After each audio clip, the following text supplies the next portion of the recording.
Moi, j'ai la civilisation.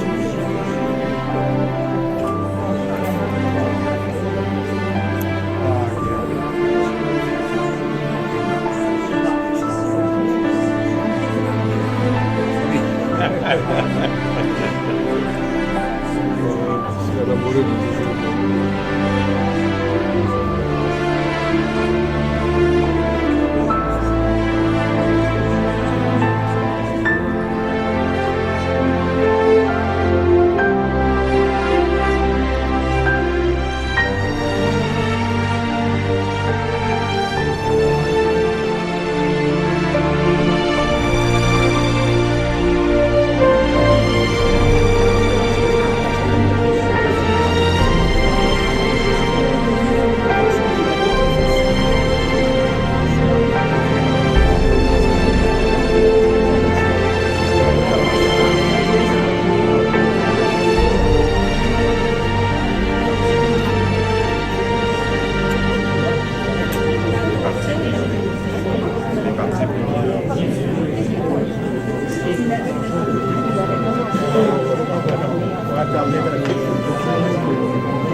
Selon moi, ça marche.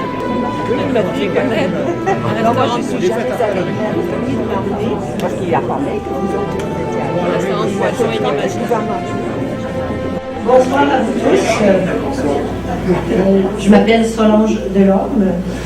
On m'a demandé de dire quelques mots et ensuite de présenter les gens qui vont venir parler de notre ami Monsef. La raison pour laquelle on m'a demandé à moi de le faire, c'est que j'étais là au début de l'aventure et pendant tout le long de l'aventure, et qui a été magnifique d'ailleurs.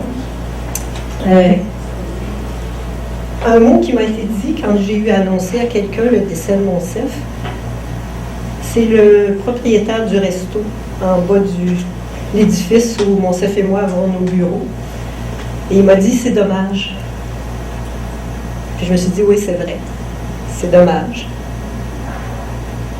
C'est dommage pour lui parce que son énergie pour changer les choses était intacte. C'est dommage pour ceux qui l'ont peu connu. Je suis obligée de dire que c'est dommage aussi pour certains qui n'ont pas su faire la part des choses à certains moments. Et c'est dommage pour nous qui l'avons si bien connu. C'est encore plus dommage pour ceux qui ne le connaîtront jamais. Mais après, je me suis dit en même temps, c'est magnifique. C'est magnifique qu'on l'ait rencontré. C'est magnifique qu'il ait eu autant d'énergie. Et c'est magnifique qu'il ait mis cette énergie-là dans les individus et aussi dans les sociétés. D'abord, bien sûr, en tant que Tunisien qui est né à une époque où ils ont eu à se libérer de la France pour devenir un pays, c'est clair qu'il a eu des affinités avec tous nos souverainistes au Québec. Et il s'est fait un ami d'un militant de toujours au niveau de la souveraineté, de celui qui a été à la fois ministre, premier ministre, chef de l'opposition, mais surtout son ami, Bernard Landry, à qui je vais demander, s'il veut bien, de me dire quelques mots.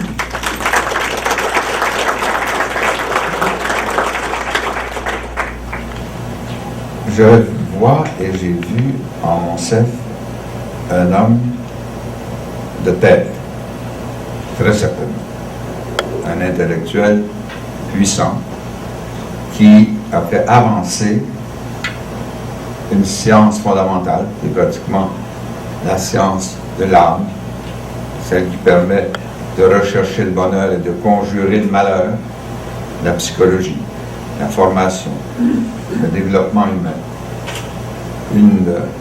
Un métier absolument fondamental et d'une très grande noblesse. Et Monsef ne l'a pas simplement pratiqué, vous savez, il a avancé ce métier, il était innovateur, c'était un chercheur pertinent dont l'héritage va se prolonger longtemps chez ceux et celles qui ont recueilli ses enseignements, sa doctrine et son exemple. Un homme de tête, un homme de cœur aussi.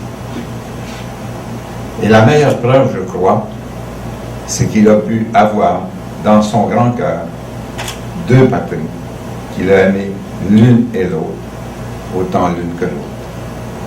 L'une sur les bords de la Méditerranée, et il a participé avec Habib Bourguiba à la libération de son premier pays. D'ailleurs, Chantal et moi, on a souvenir ému d'un repas qu'on a pris à Bizerte, la dernière fois qu'on l'a rencontré d'ailleurs, dans un restaurant charmant, et où il nous a tenu, comme d'habitude, une conversation éblouissante. C'est un beau souvenir de notre vie. Et il a épousé profondément, sous le même angle, sa seconde patrie, du Québec, qu'il a aimé autant que l'autre. Ce qui prouve d'ailleurs qu'on peut très bien s'intégrer parfaitement dans un nouveau pays. Ce n'est pas d'une simplicité absolue, mais c'est tout à fait faisable. Et l'exemple de Monsef est clair. Ce que Monsef a démontré aussi, qui est une vérité profonde, c'est que le Québec n'est pas une race, c'est une nation. Une nation qui n'est pas multiculturelle, mais qui est multiethnique depuis le début.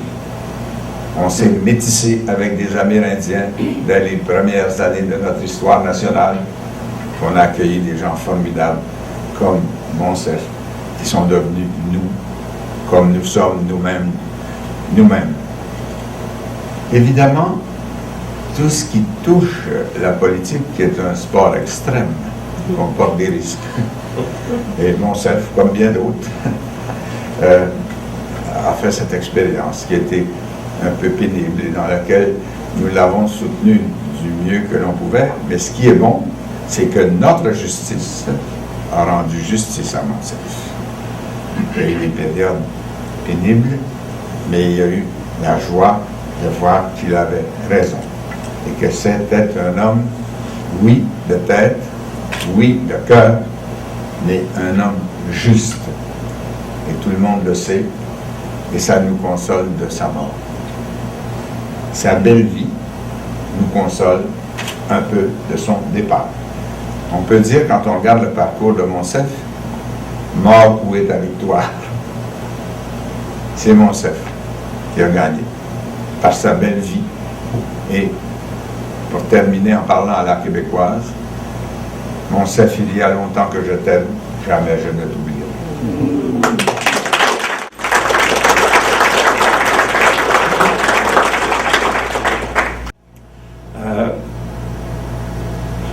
Je l'ai connu à ce moment-là et j'ai pu apprécier déjà ses grandes qualités. J'ai pu apprécier également, peut-être parce que mon caractère était un peu comme le sien, j'ai pu apprécier son caractère, qui était vif. Alors, je l'excusais parce que je m'excusais moi-même. Alors, par la suite, il nous a été du grand aide. Par la suite, vous vous souviendrez que j'ai quitté mon ancien parti, mis sur pied un groupe Réflexion Québec, J'ai demandé à Monsef Guitouni d'en faire partie. Dans ce groupe se trouvaient toutes les options politiques, tous les âges. Nous avions autant de femmes que d'hommes, nous avions des plus jeunes, etc. Monsef nous a éclairé sur beaucoup de choses. Monsef était au confluent de trois cultures, effectivement. La culture, évidemment, de son pays natal, la Tunisie, que je pourrais qualifier d'une façon large, la culture Est vis-à-vis la culture de l'Ouest. Et donc, il connaissait très bien les deux cultures en question parce qu'il avait été en France, étudié, travaillé, etc. Et il avait très bien compris la culture du Québec et les difficultés de la culture du Québec, alors que celle-ci était entourée de près de 400 millions d'une culture de gens d'une culture différente, c'est-à-dire une mère anglophone. Il a très bien saisi la difficulté que nous avions, nous, de vivre et même à l'occasion de survivre. Il s'est engagé, contrairement à beaucoup d'autres personnes ici du Québec, ou des gens qui venaient de l'extérieur, qui hésitaient parce qu'ils se disaient, ben oui, mais moi je suis un allophone, etc. Il s'est engagé et il a payé de sa personne. Mon ami Bernard Landry en a parlé tout à l'heure. Quand il est devenu, suite à des problèmes de santé que j'ai eus, il est devenu président du parti, il a été attaqué.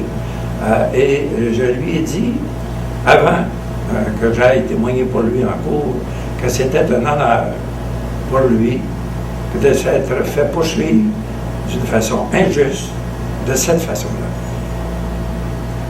Alors, il nous a apporté quelque chose ici que nous ne trouvons peut-être pas facilement dans notre milieu, parce que les gens sont plus, on dirait, plus gênés ou ne veulent peut-être pas s'impliquer trop, mais il nous a apporté une connaissance de la vie de quelqu'un qui vient d'un autre pays complètement différent et qui arrive ici au Québec pour en faire sa seconde patrie. Alors, souhaitons qu'il y en ait d'autres comme lui qui se manifestent. Alors, adieu, mon sœur.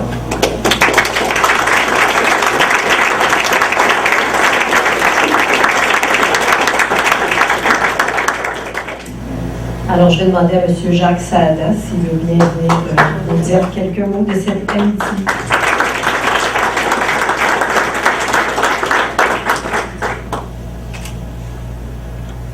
Agnès, Monsef était beau. Monsef était beau par tout ce qui compte. Monsef avait un talent particulier pour nous valoriser, pour aller chercher ce qu'on avait de mieux à offrir. Il le faisait spontanément et en toute simplicité. Contrairement à Maître Allaire, je ne me souviens pas quand je l'ai rencontré. Mais ce n'est pas important parce qu'il faisait partie de ma vie. Monsef, pour moi, c'est quelques images qui vont me rester tout le temps. On était à Tunis, où ils nous avaient invités avec Sheila Kloff, qui était ministre du patrimoine à l'époque, pour faire une présentation à la fédération, comment ça s'appelle, la fédération d'éducation des parents. Merci beaucoup. Et après ces 2 ou 3 jours de réunion, il m'a dit, écoute, demain tu es libre, je t'emmène quelque part. On s'est retrouvés dans sa voiture, je pense que c'était une Mercedes jaune, si je me souviens. Blanche. Alors c'est parce que j'étais fatigué. Et il me dit, où est-ce que tu veux aller? Et pourquoi? Ça m'est venu, je ne sais pas pourquoi. Je lui ai dit, écoute, quand j'étais petit enfant, pour me faire plaisir, mes parents m'emmenaient sur la route de Corbousse. Et je ne sais plus comment c'était, mais je me souviens qu'il y avait un endroit qui descendait dans l'eau. Et on allait, il y avait comme une espèce de restaurant avec une terrasse en haut. J'aimerais la revoir. Il m'a emmené. J'ai retrouvé, grâce à Monsef, une partie tellement importante de ma propre enfance. C'est une des images qui me reste. Il y en a plusieurs. Je revois Monsef tellement heureux de sa victoire à laquelle déjà mes prédécesseurs à ce micro ont fait référence.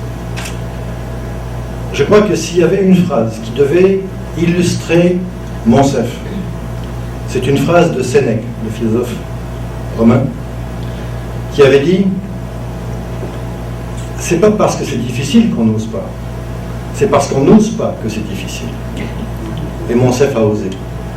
Monsef a passé sa vie à oser pour lui et pour les autres.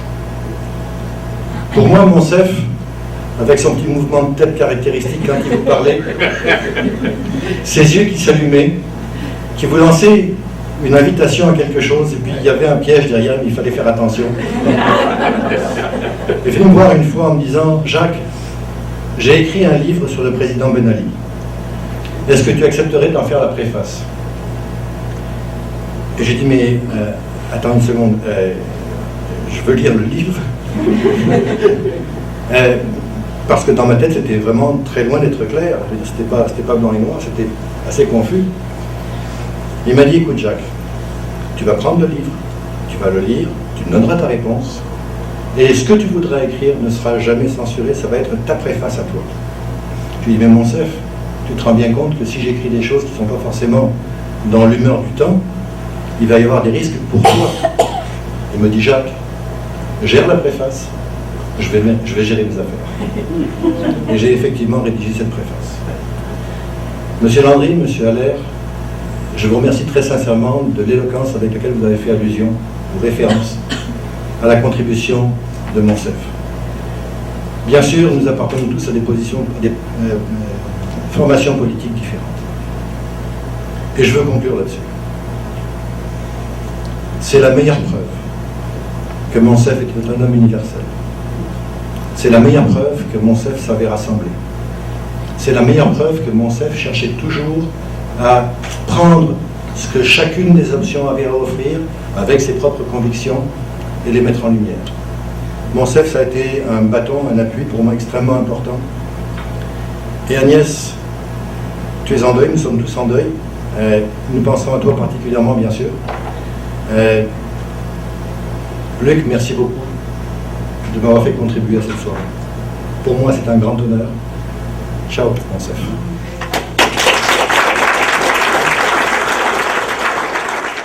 Le destin a voulu que je rencontre Monsef en Iran.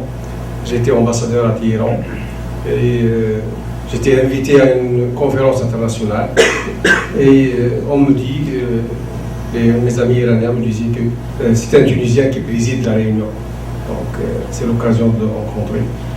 Après, bien sûr, j'ai rencontré Monsef et j'ai senti tout de suite que le Coran a passé entre nous, que vraiment il y a plus qu'une rencontre de deux personnes qui appartiennent à une même origine, l'origine tunisienne. Mais j'ai tout de suite saisi la personne, sa personnalité m'a tout de suite capté. Et après avoir sympathisé pendant quelque temps, le temps de la conférence qui a duré 3 ou 4 jours, on s'est dit au revoir, on va se revoir en Tunisie ou ailleurs. Mais bien sûr, je ne croyais jamais que je vais venir ici au Canada, quelques années plus tard, et je vais rencontrer Monsef, reprendre contact avec Monsef. Et un jour, alors que je m'occupais d'autres continents, si loin du Canada, on me nomme ambassadeur ici au Canada. Et la première personne à laquelle j'ai tout de suite pensé, c'était Monsef. Et je me suis dit, au moins, j'y vais dans un pays où je connais une personne avant d'y aller déjà. C'est déjà un atout. Vraiment, quand je suis venu ici, Monsef était plus qu'un ami. C'était vraiment pour moi un frère, mais également un grand compagnon.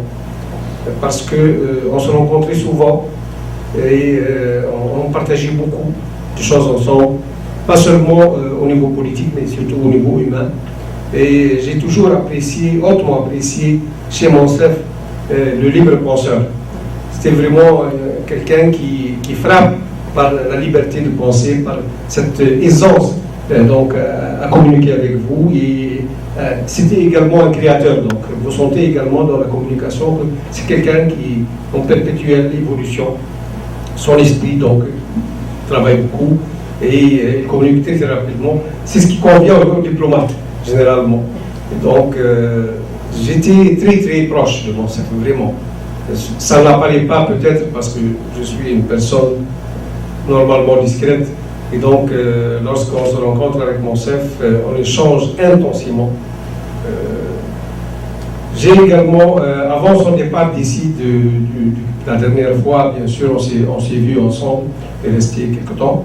Et il m'a promis qu'on va, on se rencontrera en Tunisie prochainement, dans quelques mois, parce que moi, bientôt, je rentrerai dans mon pays et j'irai savourer ma retraite. Donc, tout de suite, Monsef a eu l'idée qu'on pourrait faire quelque chose ensemble, moi et lui là-bas. Il m'a créé déjà, il m'a mis déjà le projet dans la tête et on va commencer à cogiter ensemble qu'est-ce qu'on va faire. Et donc, je lui ai dit, moi, je suis un esprit indépendant également, je suis apolitique, donc on va faire du social.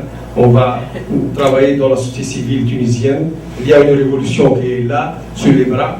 Et on ne peut pas rester indifférent. Il m'a dit oui, ensemble, moi et toi, on va vraiment faire quelque chose. Et il m'a dit qu'il va me devancer à Tunis pour essayer de voir là-bas, de tâter le terrain et de voir comment les choses se passent. Et après, il devrait en principe revenir pour les élections au mois d'octobre et on devrait parler plus profondément. Mais là, il m'a laissé seul. Il m'a laissé seul. Je me sens vraiment seul sans lui. J'ai perdu mon grand ami, Monsef. Je ne saurais vraiment dire mes sentiments.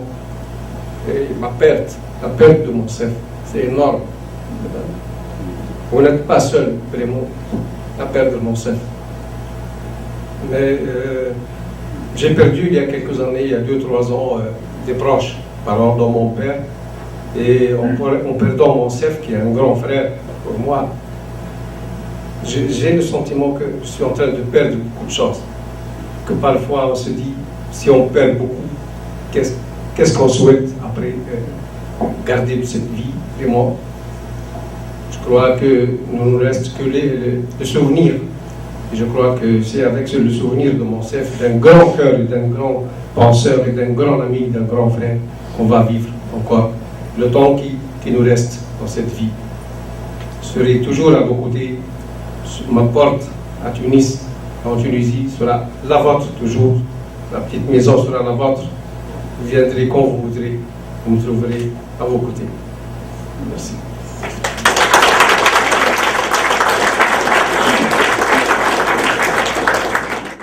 Une partie de ce que je vais vous dire provient de l'hommage que j'ai rendu à Monsef à l'occasion de notre 40e anniversaire de mariage en février 2008. Il en est donc parfaitement au courant. Et ce n'est pas un de ces discours de louange qu'on fait habituellement au décès de quelqu'un sans avoir dit ses pensées de son vivant. J'ai rencontré Monsef à Paris en octobre 65 par l'intermédiaire d'une connaissance commune, une compatriote néerlandaise qui habitait à Paris comme nous et qui est restée notre amie jusqu'à maintenant. Si je ne l'avais pas connue, je n'aurais pas connu Monsef. Et elle m'envoie des courriels à tous les jours en ce moment. Monsef est le premier maghrébin arabo-musulman que j'ai connu. C'était l'inconnu intégral sur tous les plans. Mais il était un homme plein de charme et je suis tombée sous ce charme. En 68, ce n'était pas évident pour une Hollandaise d'épouser quelqu'un d'un autre pays, d'une autre culture et d'une autre religion. D'autant plus que mes parents regardaient ma démarche avec beaucoup de suspicion. Dans ma famille, nous ne connaissions personne qui venait de la Tunisie et personne qui était arabe ou musulman. Pour mes parents, c'était contre leurs principes religieux que leur fille chrétienne épouse un musulman. Ils ont paniqué. Heureusement, mon chef étant qui il est, il les a charmés aussi. Et il est devenu le bon fils, très apprécié, surtout par mon père, qu'il a aimé comme un fils et qu'il a eu une très grande confiance en lui. Contrairement à beaucoup de jeunes musulmans qui épousent des étrangères, mon chef m'a expliqué clairement quels étaient les points importants et non négociables si j'acceptais de faire ma vie avec lui. C'était un geste de prévoyance qui nous a certainement évité des problèmes inutiles.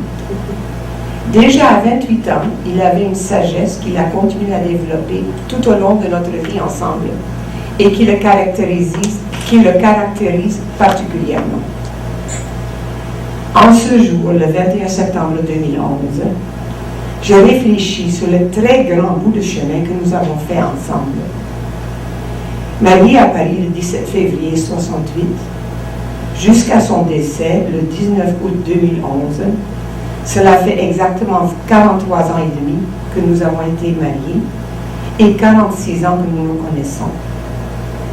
Vous pouvez me croire que je n'ai jamais regretté d'avoir eu le courage de dire oui.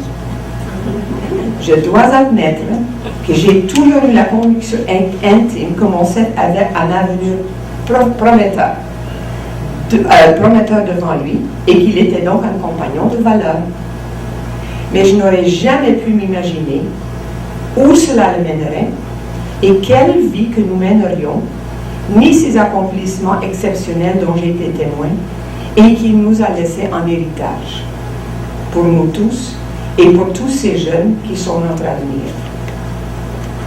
En plus, cet héritage dépasse toutes les frontières. Son départ a touché des centaines, voire des milliers de personnes dans tous les pays qu'il a fréquentés et où il a transmis son savoir et ses connaissances de recherche originale et pertinente. Mais il a surtout touché les cœurs de la plupart des personnes rencontrées. Et c'est particulièrement cela qui m'a impressionné depuis qu'il n'est plus avec nous. Tous ceux qui l'ont côtoyé m'ont exprimé qu'ils se sentent orphelins maintenant. Et ce n'est pas différent ici aujourd'hui. Pour nous soutenir et pour nous aider à accepter que mon chef ne sera plus avec nous physiquement, je vous rappelle les constatations suivantes. Il est décédé dans son pays, la Tunisie, qui représente son identité profonde, malgré sa citoyenneté du monde. Il est décédé pendant les 10 derniers jours du mois de Ramadan, mois important dans son identité religieuse, et il est parti un vendredi, journée de la prière à la mosquée. Pour les musulmans, l'ensemble de ces conditions signifie qu'il est parti direct au ciel. Et c'est vrai, c'est une expression spontanée qui m'est revenue de multiples fois. Il a toujours dit, et vous l'avez tous entendu le dire, quand ton heure arrive, ton heure arrive. On ne saura jamais quand, mais c'est comme ça. Il le croyait vraiment. Et il était prêt à partir quand le temps viendrait. Nous avions très récemment refait nos mandats d'inaptitude. Il souhaitait partir sans souffrance et ne pas avoir à vivre longtemps avec une santé sérieusement diminuée. Tous ses vœux ont été respectés. Mon chef, je te remercie de m'avoir fait confiance, de m'avoir amené là où nous sommes aujourd'hui. Je te remercie de m'avoir accepté avec tous mes défauts et d'avoir toujours été à côté de moi, malgré toutes mes imperfections. D'ailleurs, je sens très fort que tu es toujours avec nous, dans nos cœurs. C'est juste ta silhouette familière que j'ai laissée au cimetière de Hamamlif, en Tunisie, d'où tu viens. Tu y reposes avec ton père, ton frère favori Hedi et ton frère aimé Nordine, les personnes que tu aimais particulièrement. Je suis fière de m'appeler Madame Guitouni et je t'aime.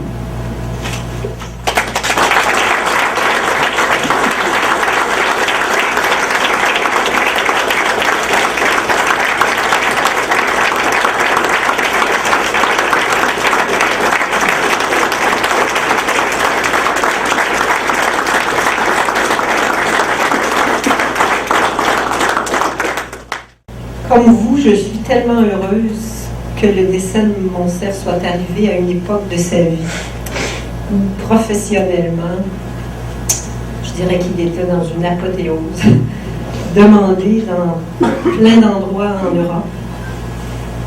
Bien sûr, il y avait eu une blessure au Québec, mais cette blessure a fait qu'en Europe, les choses se sont ouvertes pour lui. Il a rencontré des interlocuteurs à son niveau et je pense qu'il en était fort heureux. Il nous laisse avec tous ses projets et c'est pourquoi je vais demander en dernier à M. Luc Dupont, qui depuis plusieurs années a pris la relève à la Société de recherche en orientation humaine. Au nom de la Société de recherche en orientation humaine, je offre mes confidences de passer à Agnès. Monsef, on ne pourra jamais la remplacer, mais il nous laisse un héritage de connaissances, un héritage d'amitié, puis un héritage de vision d'avenir. Monsef, c'est un gars à la fois sérieux, mais aussi un gars avec un bon sens de l'humour, un bon vivant, une vitalité d'esprit, et aussi, ce que moi j'aimais le plus chez Monsef, c'est sa capacité à inspirer la jeunesse et de souffler sur la braise de la jeunesse qui nous habite. Alors ici, on retrouve une photo d'archive, une photo mémorable, et vous pouvez retrouver Monsef à la gauche de la photo, le petit bonhomme, et se rappeler que on est tous petits à un moment donné, mais on peut voir aussi l'inspiration que son père, parce que son père était pour Monsef un modèle. On a parlé beaucoup de l'identité tunisienne. Monsef était quelqu'un qui était rattaché profondément à son identité québécoise, mais aussi à son identité tunisienne, mais dans une optique où, par exemple, pour des gens comme moi, comme Québécois, Canadiens, il nous aidait à découvrir, comprendre l'esprit et la civilisation tunisienne, le système de valeurs, la culture, mais il ne change jamais de nous l'imposer. Ici, on le voit, en 1994, M. Guitouni est devenu président de la Fédération internationale pour l'éducation des parents. Je montre ça ici parce que c'est juste un peu des clichés à gauche et à droite, parce qu'on pourrait passer des heures, mais pour vous démontrer ici, il est accompagné du délégué général du Québec à Paris, qui avait organisé une réception pour souligner l'élection de Monsef à la présidence de la Fédération internationale pour l'éducation des parents.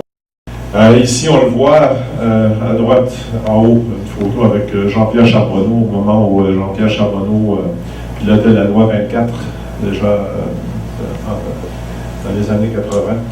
Ici, avec Jean Drapeau, avec Bourguiba, ici avec ses collaborateurs en Italie, et également ici avec sa conjointe Agnès, et lorsqu'il était décoré par le Burkina Faso. Alors, au niveau de son rayonnement, moi j'ai eu le privilège de l'accompagner, je ne dirais pas dans tous ces pays-là, mais si je n'ai pas été dans ces pays-là, j'ai collaboré avec lui pour faire la mise en place de ce qui devait être fait. Et ce qui était remarquable, c'est que Monsef s'est toujours présenté comme un Canadien, Québécois, d'origine tunisienne. Ça, c'était la première caractéristique. La deuxième chose, peu importe où il allait, il faisait ses communications en français. Alors, donc, c'était vraiment remarquable. Et en même temps, ce que moi, j'appréciais aussi, c'est que les gens étaient tellement intéressés de l'entendre qu'ils s'organisaient pour avoir des bons services d'interprétation quand c'était nécessaire. On a vu un certain nombre de ses ouvrages, dont ici on voulait juste un peu illustrer et souligner aussi donc la traduction italienne, la traduction bulgare, la traduction espagnole, mais aussi un certain nombre d'articles qui ont été traduits en anglais, en japonais et plusieurs en arabe également. Alors ici, c'est simplement pour illustrer encore l'engagement, parce que M. Guitouni, c'est une personne qui voulait que les gens prennent en main leur destin. Donc, c'est pas juste la Tunisie qui devait recouvrir leur destin, c'est aussi les individus, les familles. L'autre élément de Monsef, c'était toujours de préparer l'avenir. Et préparer l'avenir, c'est préparer l'avenir pour la jeunesse. Et c'est un thème présent chez lui. Et on peut revoir ici, c'est une photo un peu d'archive, mais il y a plusieurs de ces petits bouts de chou-là qui sont des géants de 1,90 m ici dans la salle, mais je vais taire le nom pour l'instant. Aussi, Monsef a dirigé de nombreux voyages d'études en Tunisie, plusieurs personnes d'entre nous qui l'ont accompagné. Et c'était des voyages pour nous faire découvrir l'histoire, le sens de l'histoire, pour débattre le système de valeurs qui est fabriqué avec l'histoire. Et aussi, bien sûr, découvrir la mer, la culture et le peuple tunisien. Et ici, on le voit, en 1995, j'ai eu la chance de l'accompagner en Chine à la conférence mondiale sur la femme. Et ça, c'est une photo qu'on a prise en visitant la grande muraille de Chine. Alors, je voulais simplement vous illustrer qu'il était en pleine vitalité, en pleine possession de ses moyens, dynamique, engagé et passionné. Et c'est le Monsef qu'on a connu.